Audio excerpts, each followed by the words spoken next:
Class 10th के लिए बहुत इम्पोर्टेंट वीडियो है। देखो, ये वीडियो उन बच्चों के लिए जिसने अभी तक कुछ भी पढ़ाई नहीं की है और जो चाह रहे हैं कि अब कैसे पास होंगे। साल भर तो मस्ती करी, अब पास होना है। अब पास कैसे होंगे, तो बहुत अच्छे मार्क्स से अभी भी पास हो सकते हैं। कैसे? देखो, सबसे पहले तो इस वीडियो को लाइक, शेयर एंड सब्सक्राइब करें। उसके बाद मैं बता रही हूँ आपको कि कैसे अब भी पास होया जा सकता है। पहले मैं निकालती हूँ मैथ्स की वो परीक्षा अध्ययन टोटल। देखो, ये इसमें आप जाएं, देखें। अगर 2023 का क्वेश्चन पेपर अगर आप देखें, 23 या 24 का भी अगर आप देखें, 24 का देख लें, तो देखो अब क्या है, 2 मार्क्स के क्वेश्चन जो है वो बढ़ गए हैं। 2 मार्क्स के क्वेश्चन कहाँ तक आते हैं, और अभी तो ये जो है 6, देखो यहाँ पे ना अब क्या हो गया है, जो ऑब्जेक्टिव्स हैं, देखो टोटल नंबर जो कितने होते हैं, पेपर कितने मार्क्स का होता है टोटल नंबर,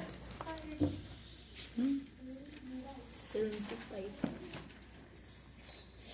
अच्छा, हाँ, टोटल मैक्सिमम मार्क्स हैं आपके 75। तो अब क्या करेंगे, इसमें पासिंग मार्क्स कितने होते हैं पता है? रेगुलर वालों के लिए, जो रेगुलर हैं उनके लिए, रेगुलर स्टूडेंट्स के लिए होते हैं पासिंग मार्क्स। इधर से इसको करो। रेगुलर स्टूडेंट्स के लिए पासिंग मार्क्स है 25, ठीक है। और जो प्राइवेट स्टूडेंट है, प्राइवेट स्टूडेंट के लिए कितने हैं? प्राइवेट स्टूडेंट के लिए होते हैं मिनिमम मार्क्स है, ठीक है। मिनिमम इतने मार्क्स ले आए तो आप पास हो जाएंगे, और प्राइवेट स्टूडेंट के लिए है 35 मार्क्स, ठीक है। तो अब देखो, आपको ज़्यादा कुछ नहीं करना। अगर आप सिर्फ पास होना चाहते हैं तो 25 नंबर ले आए, आप पास हो जाएंगे। 25 नंबर लाएंगे कैसे? अब देखो, आजकल टफ हो गया है थोड़ा। जो ऑब्जेक्टिव जो आते हैं वो ऐसे नहीं आते अब कि पूरे के पूरे ही हमसे हो जाए। तो मान लो अगर तुमने 30 मार्क्स के आते हैं ऑब्जेक्टिव, ठीक है, 30 मार्क्स के ऑब्जेक्टिव्स आते हैं, जिसमें से अब देखो, अगर 30 के 30 सही हो गए तो बढ़िया बात, फिर तो वैसे ही पास हो जाएंगे बिना किसी दिक्कत के। पर ऐसा बहुत रेयर है कि सारे के सारे ऑब्जेक्टिव्स आपको आ जाएं, क्योंकि अब जो ऑब्जेक्टिव आ रहे हैं वो थोड़े से टफ बन रहे हैं। तो मान लो कि अगर आपने 20 भी सही कर लिए, ठीक है, 10 जो है आपके वो गलत हो गए, 20 जो है सही है, 10 गलत चले गए, कोई बात नहीं। आपको मिले कितने? 20 मार्क्स तो मिले। अब देखो, जो मैं क्वेश्चन पेपर बता रही हूँ इस पैटर्न से, अब क्वेश्चन नंबर जो है 6 से लेके, क्वेश्चन नंबर 6 से लेके अब जो है क्वेश्चन नंबर 17 तक कितना आता है? 2 मार्क्स के क्वेश्चन आते हैं। और 2 मार्क्स के क्वेश्चन भी, अब देखो क्वेश्चन नंबर 6 से टोटल नंबर ऑफ क्वेश्चन कितने हैं? 1 2 3 4 5 6 7 8 9 10 11 12, टोटल नंबर ऑफ 2 मार्क्स के क्वेश्चन कितने? 12 क्वेश्चन। 12 क्वेश्चन आते हैं, जिसमें से आपको जो है 12 दूनी 24 मिलते हैं। 24 क्वेश्चन मिलते हैं आपको, क्योंकि और में भी आते हैं इसकी वजह से। अब देखो, इसमें से अगर 12 क्वेश्चन में से अगर आप 12 के 12 नहीं भी सही कर पाए, तो 12 में से अगर आपने 5 क्वेश्चन भी अटेम्प्ट कर लिए ना, 5 क्वेश्चन भी कर लिए मान लो, तो 2 मार्क्स के 2 5 से कितना हो जाएगा? 10 मार्क्स इधर से मिल जाएंगे। 20 और 10 कितना हो गया? 30 मार्क्स पे आप फिर से पास हो गए। चलो, आपके 5 क्वेश्चन भी नहीं बैठे, फिर भी अब मान लो कि आपने इतना भी नहीं पढ़ा कि ठीक है, इसमें गलती भी निकलती है, फुल मार्क्स नहीं भी मिले, ठीक है, फुल मार्क्स नहीं दिए, 5 क्वेश्चन भी किए हमने, कर के आए, लेकिन अब उनमें से भी मैडम ने मार्क्स काट लिया, आधा आधा काट लिया, सब में से काट लिया। 2 मार्क्स के थे लेकिन एक एक मार्क्स सब में से काट लिया, फिर भी क्या मिलेंगे, 5 मार्क्स तो मिलेंगे। एक एक मार्क्स भी काट लिए तब भी तो 5 मार्क्स मिल रहे। अब 20 और 5 कितने हो गए, 25, तब भी आप पास हैं। मिनिमम बता रही हूँ, इससे ज़्यादा आप इससे कई ज़्यादा कर सकते हैं इस टाइम में भी, लेकिन मिनिमम अगर मैं बताऊं तो भी आप पास हो जाएंगे। तो इसलिए इतना टेंशन लेके बैठने की ज़रूरत नहीं है कि कैसे पास होंगे, पास होना बहुत आसान है, हो जाएंगे। अब देखो अगली बात, अब इधर चलते हैं कि आपको करना क्या है। अब ये तो पक्का नहीं पता है ना कि हमको कौन से क्वेश्चन देंगे। उसके लिए तो हमें ऐसा थोड़ी कि स्पेसिफिक मैं 5 क्वेश्चन बता दूं, यही 5 क्वेश्चन आएंगे, यही रट के चले जाओ तो 10 मार्क्स इधर से मिल जाएंगे, और 30 मार्क्स के ऑब्जेक्टिव बता दूं कि ये रट के चले जाओ तो ये हो जाएगा। तो एकदम बिल्कुल ये तो नहीं बता सकते ना कि ऑब्जेक्टिव कौन सा। तो आपको करना क्या है, देखो एक तो आप क्या करो कि जो 2023 का पेपर सबसे ज़्यादा इम्पोर्टेंट पेपर है, वो सबसे ज़्यादा, इसमें से आपको 25 to 50% तो आपको क्वेश्चन रिपीट मिल ही जाएंगे, इसमें से मिल जाएंगे। अब क्या करना है, इसके सारे ऑब्जेक्टिव करना है। अगर आपको जोर पड़ता है, मेरे पास ऐसे भी बच्चे पढ़ते हैं जिनको पढ़ने में, जिनको 2 लाइन से ज़्यादा का आंसर ही नहीं याद होता है, 2 या 3 से ज़्यादा का आंसर नहीं याद होता है, 3 मार्क्स के क्वेश्चन नहीं आते, उनको नहीं आता कुछ भी करते, तो उस कंडीशन में भी क्या कर सकते हैं आप, 2023 के पेपर के ऑब्जेक्टिव कर लो। आगे के 2 जो सेट हैं, आगे के 2 सेट जो हैं, फर्स्ट और सेकंड, मेरे हिसाब से तो चारों सेट करके जाना चाहिए, लेकिन फिर भी अगर कोई नहीं कर पा रहा है भैया, उतना भी नहीं कर पा रहा है, तो एटलीस्ट आगे के 2 सेट के ऑब्जेक्टिव्स और पीछे का 2023 और 2024 का। मैं ऐसा नहीं कह सकती कि 2024 बिल्कुल ही वैसा है कि कुछ भी नहीं आएगा, होते ही क्वेश्चन रिपीट, पर ये है कि ज़्यादा नहीं होते ही क्वेश्चन रिपीट। तो आप इसमें से भी ऑब्जेक्टिव तो एटलीस्ट करके जा सकते हैं। और फिर यहाँ से देखें तो आपको क्या करना है, हर सेट में अगर नहीं आता ज़्यादा तो आप क्या करेंगे, हर सेट में क्वेश्चन नंबर 6 से लेके क्वेश्चन नंबर 17 तक आपको करके जाना है। वो 2 मार्क्स के हैं, वो ज़्यादा भारी नहीं पड़ेंगे क्योंकि 2 मार्क्स के क्वेश्चन ज़्यादा बड़े होते भी नहीं हैं। तो अगर आप सिर्फ इतना ही करके चले जाओ कि 2023 का और सेट 1 सेट 2 इनके आपने क्या कर लिए, ऑब्जेक्टिव्स कर लिए, और आपने क्या कर लिया, क्वेश्चन नंबर 17 तक कर लिए, तो भी आप अच्छे परसेंटेज, एटलीस्ट 50% तक तो आप फिर भी कर सकते हो मार्क्स स्कोर, अगर अच्छे से किया। क्वेश्चन नंबर 17 तक में देखो, क्वेश्चन नंबर 17 तक में टोटल क्वेश्चन कितने, 24, और 24 का 3 से मल्टीप्लाई करो तो आपको क्वेश्चन कितने मिल जाएंगे, 3 4 ज़ा 12, कैरी में 1, 3 2 ज़ा 6 और 1 7। अब 72 क्वेश्चन में से 5 से 7 क्वेश्चन तो फिर भी मिल जाने, कुछ भी करके मिल जाएंगे तुमको 5 से 7 क्वेश्चन। तो अब 5 से 7 क्वेश्चन भी अगर 2 मार्क्स के मिल गए, मान लो 7 क्वेश्चन मिल गए, तो 7 2 ज़ा 14 मार्क्स तो इधर से आ जाएंगे तुम्हारे, और बाकी ऑब्जेक्टिव्स में तो पास हो जाओगे, आराम से हो जाओगे, इतने में ही हो जाओगे पास, ठीक है। तो ये करना है। और दूसरी बात, अब ये तो हो गई मैथ्स, ये सिर्फ किसकी बात हुई, मैथ्स की बात हुई कि आपको क्या क्या करना है। पहला सब्जेक्ट है मैथ्स, इसके अंदर आपको मैथ्स हो गया, साइंस हो गया, और हो गया सोशल साइंस। इनके अंदर आपको क्या करना है, ऑब्जेक्टिव्स करने हैं पूरे 30 मार्क्स के, और आपको क्वेश्चन नंबर 17 तक सारे क्वेश्चन आंसर्स करने, चाहो तो मैथ्स का हुआ तो मैथ्स के क्वेश्चन सॉल्व करने हैं तीनों सेट के, और अगर साइंस और सोशल साइंस हो तो ऑब्जेक्टिव्स याद करने हैं, और क्वेश्चन नंबर 17 तक क्या करना है, याद करके जाना है क्वेश्चन आंसर्स, छोटे छोटे क्वेश्चन आंसर।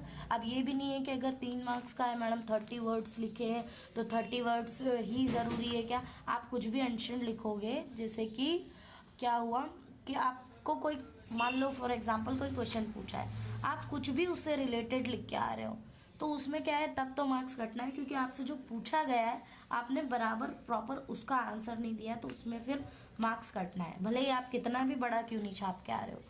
लेकिन अगर आपने सही आंसर दिया, जितना पूछा था उतना दिया है, तो यहाँ चांस कम बनता है कि मार्क्स काटे। ठीक है, तो ज़रूरी नहीं है कि 30 वर्ड्स कोई गिनने बैठता है, बट आपका जो आंसर है वो सेटिस्फाइड होना चाहिए। अब आगे क्वेश्चन नंबर 17 तक करके चले जाओगे, इनका तो काम खत्म। अब एक और बेनिफिट रहता है बाकी के 3 सब्जेक्ट में। कैसा, देखो बाकी के 3 सब्जेक्ट में क्या आता है, आपके बाकी के 3 सब्जेक्ट है कौन से? एक तो है इंग्लिश, ठीक है, इंग्लिश हुआ और हिंदी हुआ, ठीक, और क्या हो गया आपका संस्कृत। संस्कृत या उर्दू, उर्दू वालों का मुझे इतना उर्दू का नॉलेज नहीं है, लेकिन संस्कृत तक का तो मैं बता सकती हूँ कि इसमें तो देखो आपको क्या करना है, इसमें तो ऑब्जेक्टिव आएंगे हिंदी में, और आपके संस्कृत में ऑब्जेक्टिव्स भी रहेंगे, 1 वर्ड भी रहेंगे, सब रहेगा इसमें, क्वेश्चन आंसर भी रहेंगे। क्वेश्चन नंबर 17 तक तो करना ही है, ठीक है, मिल जाएगा ये। यहाँ पे भी आपके एक वाक्य में उत्तर देने वाले मिल जाएंगे, जो कि कम ही रहेंगे, जैसे कि मैं दिखा देती हूँ। हिंदी, इंग्लिश, ये रहा संस्कृत। तो संस्कृत में क्या होगा, ये तो हो गए आपके, क्या हो गए ऑब्जेक्टिव, 6 2 12, 6 3 18 और 6 4 24 और 6 5, अच्छा 24 मार्क्स के ही हैं ये, ठीक है, और पूर्ण वाक्य में उत्तर देना है। तो देखो एक लाइन तो होती है इसमें रट्टा मारने में क्या जा रहा है, 2 मार्क्स का क्वेश्चन है, 2 मार्क्स का एक क्वेश्चन है, तो क्या है कि 5 क्वेश्चन करने हैं इसमें से, जो कि मतलब 10 मार्क्स इसमें मिल जाएंगे। तो एक लाइन का क्वेश्चन का आंसर रटने में कुछ नहीं जा रहा। मुझे भी पता है कि बच्चों को नहीं आती है संस्कृत, कितना भी कर लो, पर बहुत मुश्किल है, कुछ ही बच्चों को आती, सबको नहीं आती। आपको क्या करना है, इसमें आप रट्टा मारो, आप इसमें भी यही काम करो कि 2023 का पेपर कर लो, सेट 1 कर लो, सेट 2 कर लो, यहाँ तक आपके कितने मार्क्स हो जाएंगे। देखो यहाँ पे 24 हो रहा है, 24 में से अब ये 10 है। अब ज़रूरी नहीं कि यही क्वेश्चन आएंगे तो आपको बिल्कुल ही सब वैसा का वैसे ही मिल जाएगा, हो सकता है इसमें से भी कम आए, इसमें से भी कम आए। तो आप संस्कृत में एक और चीज़ रहती है कि क्या कर सकते हैं, संस्कृत में एक तो गद्यांश आते हैं, आपको अगर करना आता है, नहीं करना आता है तो आप सीख लो उस चीज़ को।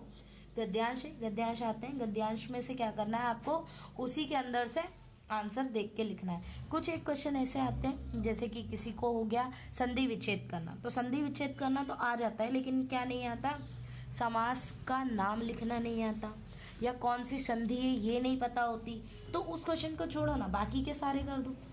बाकी के किस में कर दो, ये जो इसमें से देख के आपका जो भी दिया होगा गद्यांश, उसमें से क्वेश्चन के आंसर ढूंढ के आप लिख दो। तो यहाँ से आपको ज़्यादा नहीं तो अगर आधे मार्क्स भी मिले, 3 में से भले आधे कर दिए तो भी तो 1.5 मार्क्स मिल जाएगा आपको। यहाँ से एक ये हो गया, एक ये हो गया, 2 तो आपके पद्यांश ही हो जाते हैं, 2 ये, एक ये नाटक पढ़ के आपको क्या है उसमें से लिखना है क्वेश्चन के आंसर, तो यहाँ भी आपको मिल जाएगा। अब ये फिर से गद्यांश है आपका, गद्यांश पढ़ के क्या करना है आपको, क्वेश्चन के आंसर्स लिख रहे हैं। तो जितने हैं एटलीस्ट देखो सेट में जितने उतने तो करके चले जाओ, उसमें से 1 या 2 भी आपको मिल गया तो आपका काम हो जाएगा। उसके बाद ये 2 एप्लीकेशन आप कर लो, एक एप्लीकेशन ये कर लो 3 दिन के अवकाश की, ये बहुत ज़्यादा इम्पोर्टेंट है, ये तो आती है। एक पत्र कर लो, ठीक है। दूसरा सबसे ज़्यादा इम्पोर्टेंट अगर कोई निबंध है तो वो है संस्कृत भाषा का महत्व। महाकवि कालिदास का तो है, लेकिन ये ना 3 साल से रिपीट हो रहा है, तो हो सकता है इस साल दें या नहीं दें, ये अभी पता नहीं, लेकिन ये तो है, ये आना है। एक ये कर लो, एक छात्र जीवनम कर लो, 2 2 कर लो, और अगर टाइम बच रहा हो तो इसको भी याद कर लो। 3 अगर आपने कर लिए, 3 सेट में 3 अगर आपने निबंध कर लिए, आपको बहुत अच्छे नंबर से पास हो जाएंगे। आपको अगर नहीं आ रहा है कि देखो इसमें और भी क्वेश्चन होते हैं, किसने किससे कहा, आपको नहीं पता किसने किससे कहा, छोड़ो, एक श्लोक याद करके चले जाओ। इसमें है एक कोई सा भी श्लोक उठाओ, एक जगह पे लिखे हुए हैं, इसमें देखना पेज नंबर 55 पे कोई से भी 1 से 2 श्लोक करके चले जाओ, 2 मार्क्स मिल जाएंगे। लेकिन देखो करना है, अगर पास होना है तो रट्टा इतनी अच्छी से मारना, क्योंकि मुझे पता है कि संस्कृत कोई समझ तो नहीं रहा है फिलहाल, जो नहीं समझ रहा है वही उसी को इस तरीके से करना पड़ रहा है, बाकी जो समझते हैं वो तो कर ही लेंगे। तो रट्टा इतने अच्छे से मारना कि आपको मार्क्स ना कटे, मात्राओं की गलतियां ना हो, कुछ भी कहीं भी नहीं लिख के आना है, ठीक है। तो रट्टा इतने अच्छे से मारना कि मार्क्स नहीं कटे आपके, तो ही आप पास हो पाओगे। वरना तुमने करके तो सब आ गए, लेकिन क्या होगा, सारे मार्क्स कट जाएंगे, गलत गलत लिख दोगे तो कहाँ से मार्क्स दे पाएंगे। तो ये हो गई संस्कृत की कहानी, ठीक है। संस्कृत को हटाओ, अब बात होगी हिंदी की। हिंदी पे देखते हैं, जाते हैं। तो हिंदी को क्या करेंगे, देखो फिर से ये पेपर सेट 1 करके बता देती हूँ मैं। सेट 1 से आप क्या करोगे, ये देखो यहाँ तक तो आपके क्या है, सत्य असत्य तक, 6 18 24 30 30 मार्क्स के तो ऑब्जेक्टिव हो गए, यही आपकी बल्ले बल्ले हो गई वैसे ही, क्योंकि 30 मार्क्स के तो क्या हो जाएंगे ऑब्जेक्टिव। अगर आप इसमें से 10 भी गलत करके चले आए कोई बात नहीं, 10 भी गलत कर दिए, 15 भी कर दिए कोई बात नहीं, 15 मार्क्स तो मिलेंगे फिर भी। अब 15 मार्क्स इधर से मिल गए, आपको क्वेश्चन नंबर 17 तक जाना है। क्वेश्चन नंबर 17 तक जब आप जाओगे तो क्या होगा, या क्वेश्चन नंबर 16 तक भी जाओगे अगर, तो यहाँ पे क्या होंगे, 2 मार्क्स के क्वेश्चन आंसर्स होंगे। इनको मारो रट्टा, रट्टा के ये तो हिंदी है, वैसे भी पढ़ के याद करके की जा सकती है। तो क्वेश्चन नंबर 6 से आप क्वेश्चन नंबर 17 तक जाओ, मिल जाएंगे आपको 2 मार्क्स के क्वेश्चन। इसमें आपको अच्छा खासे मार्क्स आ सकते हैं। आपको संदर्भ प्रसंग व्याख्या नहीं आती कोई बात नहीं, आपको इसमें और एक चीज़ मिलती है। क्या मिलती है कि देखो, एक तो आपको विज्ञान के चमत्कार, आपको सबसे पहले वही करना है, सबसे पहले यही वाला जो निबंध है ये याद करना है। हिंदी में ये निबंध याद कर लेना, दूसरे भी हैं लेकिन सबसे पहले तो ये कर ही लेना। उसके बाद एक है माध्यमिक 10वीं अंक सूची, ये तो ठीक है, इसके साथ एक ध्वनि विस्तारक वाली आती है, ठीक है, तो ध्वनि विस्तारक वाली कर लो। और एक वो आती है आपकी 3 दिन के अवकाश की, वो तो नॉर्मल है लेकिन पूछी जा सकती है, वो भी कर लो। और दूसरा है ट्रांसफर सर्टिफिकेट की, ठीक है। एक तो ध्वनि विस्तारक वाली हो गई, ठीक है, दूसरी हो गई अवकाश की, तीसरी हो गई आपकी टीसी की, ये और ये करके चले जाओ, इनमें से कोई भी एक मिल ही जाएगा। या तो हाँ, तो अब ये और में पत्र, या तो ये 4 एप्लीकेशन कर लो या फिर पत्र कर लो। उसके बाद आपको मिल जाएगा इसके अंदर गद्यांश, जिसको देखकर आपको क्या करना है, क्वेश्चन आंसर्स लिखने हैं उसमें से। ये रहा देखो क्वेश्चन नंबर 23, ये पूरा गद्यांश दे के रखेंगे और इसमें बोलेंगे उपरोक्त का शीर्षक लिखिए, ये पर्यायवाची लिखिए। ये सब अगर पर्यायवाची नहीं भी आता है चलो छोड़ो, क्वेश्चन आंसर्स तो इसके अंदर से देख देख के लिख सकते हैं, वो तो लिख दोगे तो ये भी आपके मिल जाएंगे आपको यहाँ से मार्क्स। फिर अथवा में भी आएगा, या तो इसका कर सकते हो, तो यहाँ से भी आपको मार्क्स मिल जाना है, वो भी आसानी से। बस इतना ही करके आ जाओगे तो बढ़िया मार्क्स से पास हो जाओगे। अगर आपको नहीं आता है कि आप विज्ञापन नहीं तैयार कर पा रहे हैं, या संदर्भ प्रसंग व्याख्या में सबसे ज़्यादा दिक्कत होती है बच्चों को, क्योंकि क्या होता है कि संदर्भ में आपको लिखना पड़ता है कि आपका किस पुस्तक से लिया गया है, किस पाठ से लिया गया है और उसके कवि का नाम क्या है, ठीक है। तो वो कोई सी भी लाइन दे सकते हैं, आप कितने के याद रखोगे। तो अगर जो बच्चे नहीं कर पा रहे वो छोड़ो। उसके बाद अब देखो, एक विज्ञापन तैयार करना। विज्ञापन क्या होता है? विज्ञापन, रुक जा।